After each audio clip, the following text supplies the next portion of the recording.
Hello বন্ধুরা, আশা করি তোমরা সবাই ভালো আছো। আমিও ভালো আছি।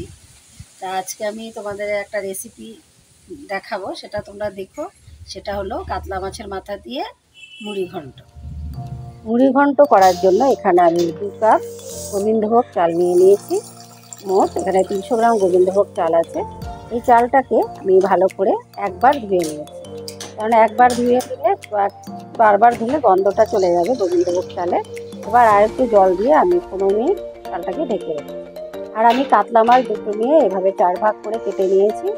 আর এখানে আলু দুটো এভাবে কেটেছি, একটা টমেটো আর 4টে ছোট পেঁয়াজ এভাবে আমি কেটে নিয়েছি। 1 ইঞ্চি আদা আর 7-8টা রসুনের কোয়া, 3-4টে কাঁচা লঙ্কা। আর ভাজা মশলা করার জন্য এই মশলাগুলো আমি নিয়ে নিয়েছি। দেখো, এগুলোকে গোটা মশলা, গোটা ধনে সব কটাকে এবার আমি প্যানে নেড়ে নেব। একটা শুকনো প্যানে নেড়ে নেব। নেড়ে নেওয়ার পর আমি পরে পেস্ট করে নেব।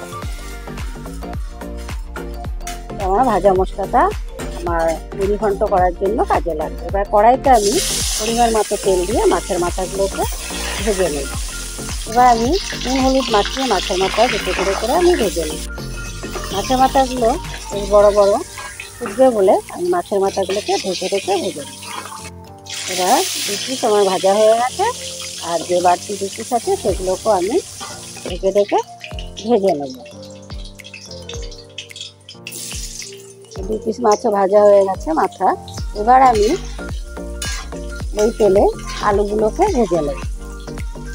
আলু অত ভাজবো না, সামান্য আলু ভাজা ভাজা হলে আমি তুলে নেব। দেখো, এভাবে আমি ভেজে নিলাম। আর ওই তেলেই আমি একটা গোটা শুকনো লঙ্কা আর একটা তেজপাতাকে 2 ভাগ করে দিয়ে আর কুচানো পেঁয়াজগুলো দিয়ে ভেজে নেব।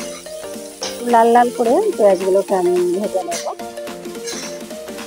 লাল লাল করে ভাজা হয়ে যাওয়ার পর তারপর আমি যেই টমেটোটা আমি কেটে রেখেছিলাম সেই টমেটোটা দিয়ে দেব। তো আমি 2 মিনিট কষিয়ে নেব। 2 মিনিট কষানো হয়ে যাওয়ার পর আমি আদা রসুন আর একটা পেঁয়াজের পেস্ট করেছিলাম সেটাও আমি দিয়ে দিই। এটাও ভালো করে কষিয়ে নেব। দেখো, বেশ সুন্দর তেল বেরিয়েছে। এবার আমি গুঁড়ো মশলা ব্যবহার করব। এবার 1/2 চামচ হলুদের গুঁড়ো, 4 চামচের 1 চামচ ধনের গুঁড়ো, 1/2 চামচ জিরের গুঁড়ো, 1/2 চামচ কাশ্মীরি লঙ্কার গুঁড়ো দিয়ে ভালো করে কষিয়ে নেব। এবার সব শুকনো গুঁড়ো বলে আমি একটু জল ব্যবহার করব।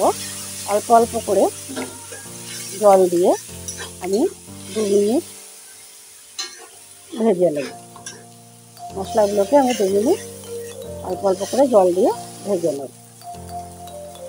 এত বেশ সুন্দর ভাজা হয়ে গেছে, চারিদিকে তেল বেরিয়েছে। এবার যে মাছের মাথাগুলো ভেজে নিয়েছিলাম সেইগুলোকে আমি একটু ভেঙে নিয়েছি।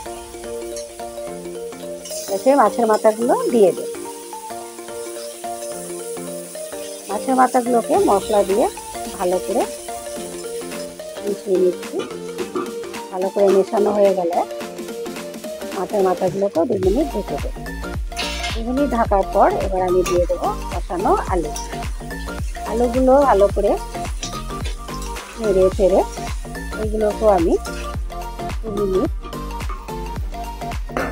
ঢেকে কষিয়ে নেব। কষানো হয়ে যাওয়ার পর এবার আমি ভালো করে নেড়ে ফেড়ে যেই চালটা আমি ভিজিয়ে রেখেছিলাম সেগুলোকে ভালো করে জল ছেঁকে এবার আমি গোবিন্দভোগ চালগুলো দিয়ে দেব।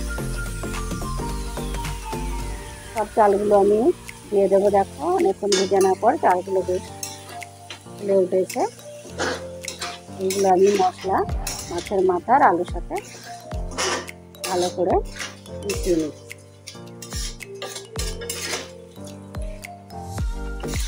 এভাবে ভালো করে মিশিয়ে নিলে সব মশলাগুলো চালের ভেতরে ঢুকে যাবে।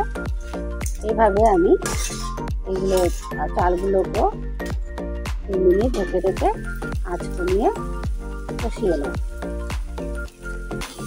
কষানো হয়ে যাওয়ার পর এবার আমি স্বাদ মতো লবণ দেবো। লবণ দেওয়ার পরও আঁচটা কমিয়ে আমি 2 মিনিট করে করে এভাবে কষিয়ে নেবো, ঢেকে ঢেকে কষিয়ে নেবো। এবার দেখো আমার কষানো হয়ে গেছে। এবার এই কৌটো দিয়ে আমি 2 কাপ গোবিন্দভোগ চাল দিয়েছিলাম, চালের সাথে আমি 4 কাপ জল ব্যবহার করি, তাহলে আমার ঝরঝরে ভাত হবে। এবার তোমরা যদি একটু নরম করতে চাও, তাহলে করতে চাও, তাহলে একটু জল ব্যবহার করতে পারো। এর সাথে আমি এবার চিনি ছোট চামচের 3.5 চামচ চিনি ব্যবহার করেছি। চিনিটা ব্যবহার করার পর এবার যে কাঁচা লঙ্কাগুলো চিড়ে রেখেছি সেগুলো দিয়ে দেবো। দিয়ে দেওয়ার পর এবার যে ভাজা মশলাটা আমি করেছিলাম, ভাজা মশলাটা আমি 2 চামচ দিয়ে দেবো, আর 2 চামচ আমি রেখে দেবো, ওটা পরে ব্যবহার করবো। এবার ভালো করে দেখে নেড়ে চেড়ে ভালো করে আবার 2 মিনিট ঢেকে দেবো।